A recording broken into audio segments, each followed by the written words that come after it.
উপনির্বাচন হবে আর রেজাল্ট কি হবে এটা আগে থেকেই জানা যাচ্ছে।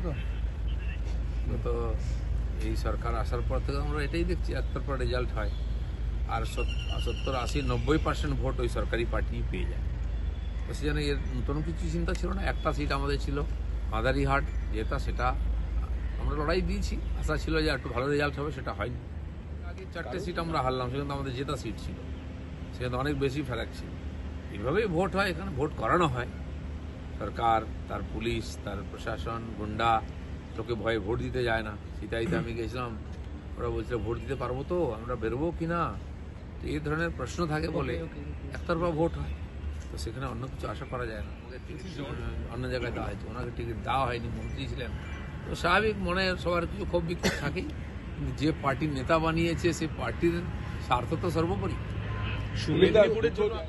একবারই লিড পেয়েছিলাম যখন আমি এমপি জিতেছিলাম 19 সালে, তখনই মেদিনীপুরে আমরা লিড পেয়েছিলাম। তারপরে বিধানসভায় লিড পাইনি, লোকসভায় এবারেও লিড পাইনি, সেটা আমাদের সিট ছিল না। হ্যাঁ, সেখানে কর্মীরা লড়াই করেছেন সবাই। জিতে গেলে তখন কি হয়?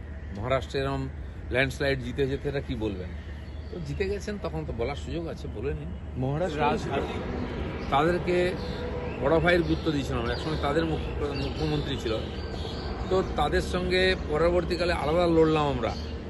তারপরে তখন আমরা এগিয়েছিলাম, একসঙ্গে লড়েও আমরা এগিয়েছিলাম, তারা বিশ্বাসঘাতকতা করেছিল আমাদের সঙ্গে।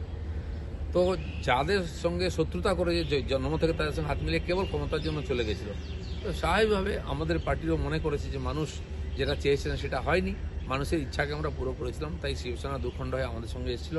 আর যেটা এসছে ওটাই যে আসল শিবসেনা নির্বাচনের প্রমাণ হয়ে গেছে। জিত হলেও সেরকম এসেছিল, কিন্তু হয়নি, যে কোনো কারণে হোক।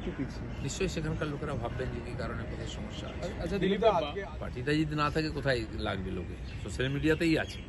তারা যেভাবে বাংলার সাধারণ মানুষের সঙ্গে বিশ্বাসঘাতকতা করেছেন, আরজিকর আন্দোলন নিয়ে যেভাবে বিপদগামী করে মমতা ব্যানার্জিকে বাঁচাবার চেষ্টা করেছে, এই জিনিসটা সাধারণ মানুষ ক্ষমা করবে না, এটা এক্সপোজ হয়ে গেছে। সেটারই কি প্রতিফলন?